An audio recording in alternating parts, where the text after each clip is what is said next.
The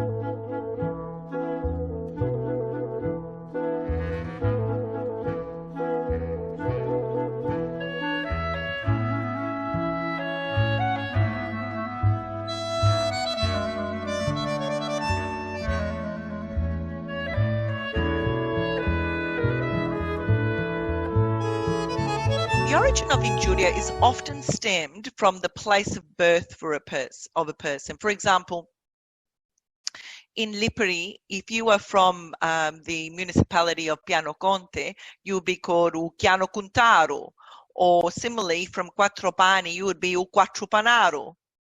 It may also stem from a physical characteristics or maybe even an attitude. For example, u Zoppo, the one that limps, u Tirchio, the miser or the penny pincher.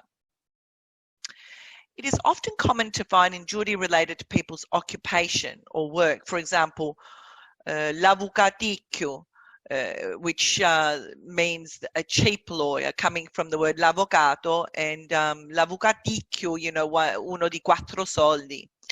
Or another popular one is a mammano, and that was often referred to midwives or women that delivered children at home. So some of these surnames include the Bonicas, the Caffarellas, Cincotta, but we don't know where they actually came from.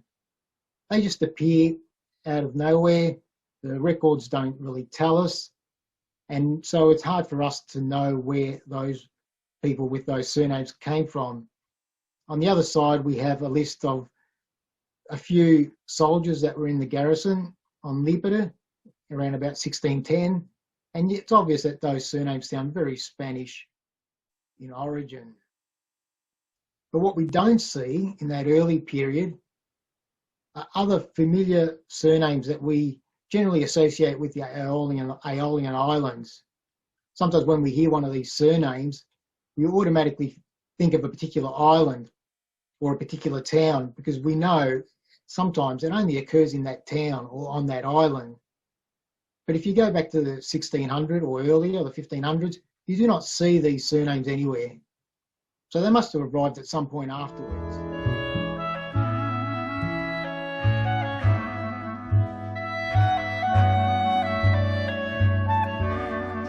It's of Vincenzo in Stromboli. I'm sure a lot of you have been inside this church. It's dedicated to none other than Vicente Ferrer, who in Italian is known as Vincenzo Ferreri. He is the patron of Stromboli. A very unusual choice of a patron for the island of Stromboli. Now, here is the statue inside that church.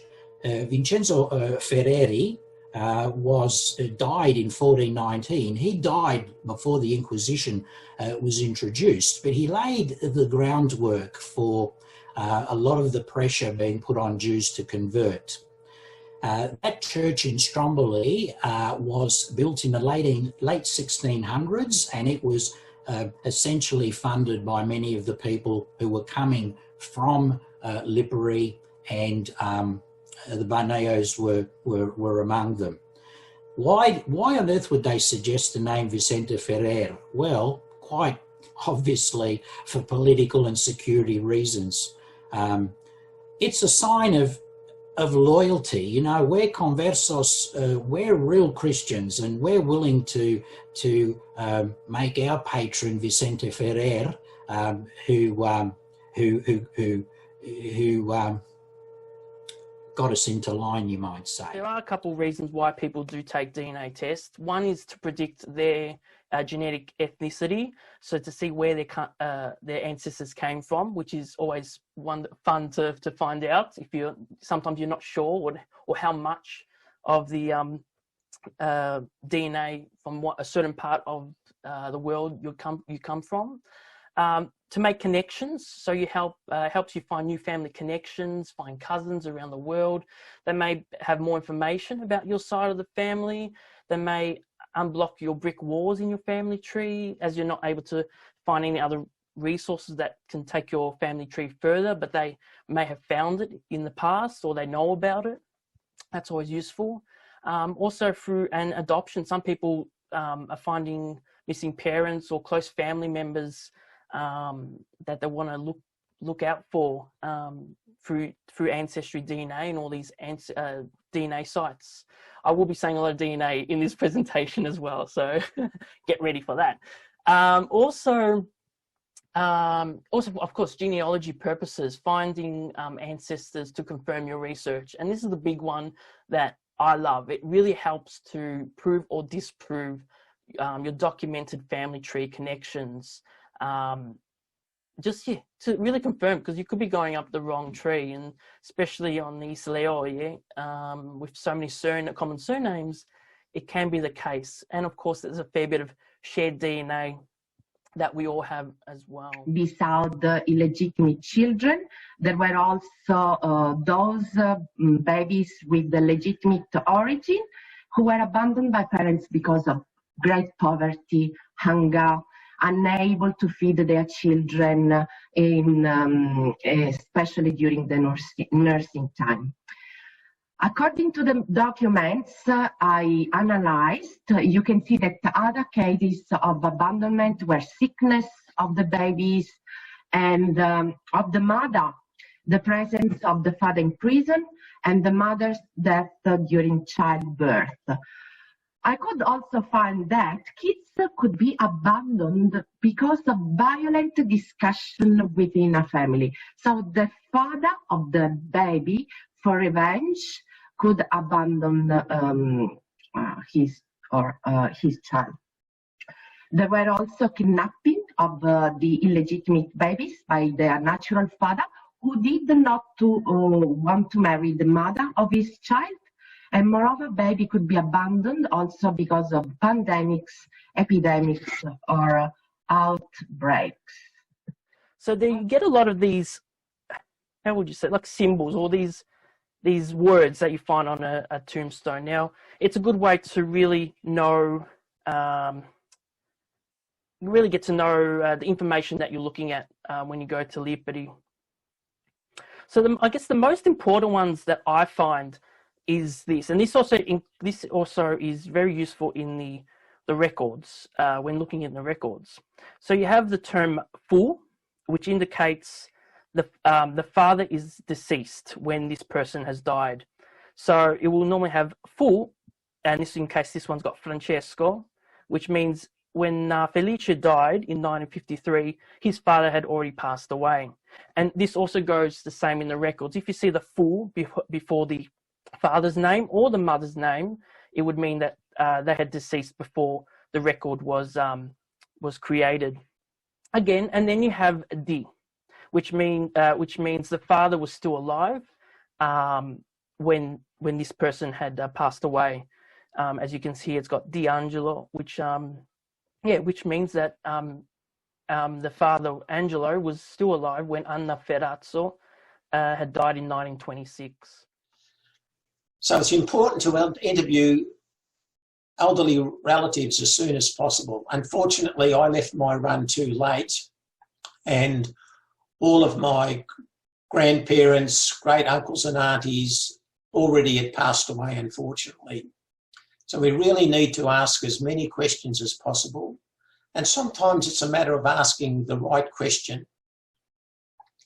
So you need to be asking about which island they were from, which town, birth dates, baptisms, marriages, names of their parents and grandparents, departure date from the islands, the name of the ship, the arrival date in Australia, deaths, and who's still living on the islands.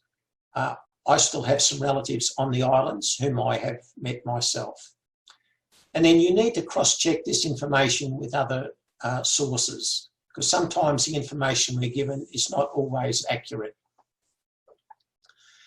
The other thing I want to mention is respect. Sometimes there are skeletons in the cupboard, and there's skeletons in the cupboard for my family tree. So we need to show respect if people don't want to divulge information, and sensitive to the needs of those people. We also need to remember that in today's society with the rights of individuals, some people don't want their birth date published. My book was for private circulation only, so It's not going out to the general community. So that sensitivity is important, I think. Here we are in the foyer of the museum. What you're about to see in the rooms that follow tell the story of the Great Exodus from the Aeolian Islands to Australia and the Americas. It covers the 100 years between the unification of Italy up until the economic boom of the 1960s, which officially confirms the end of the Italian migration phenomenon. In those 100 years, the archipelago lost almost half of its entire population and entered into a period of decline and stagnation. But this is not where the story begins. The Exodus actually began in the middle of what was an extraordinary golden age on the islands during the mid-19th century. So let us now move into the exhibition, where we will examine the dynamics of what happened to precipitate their departure, and then to what became of the new communities that were established overseas. So mind your step, everybody, as we move through the rooms. This week, I'm going to show you how we make ikosi-bushi. My mum calls them kosabushi. I call them buchikasa. So here we have 12 eggs at room temperature. Always have your eggs at room temperature when you're making biscotti. We've got 3 cups of sugar. Also 3 cups of olive oil. We have 2 tablespoons of cinnamon. It's freshly ground cinnamon. I love to ground my own cinnamon because it smells beautiful and tastes even nicer. I have 1 teaspoon of camombo, that's cloves, and the rind of a very large lemon. If the lemons are medium or small, just use 2.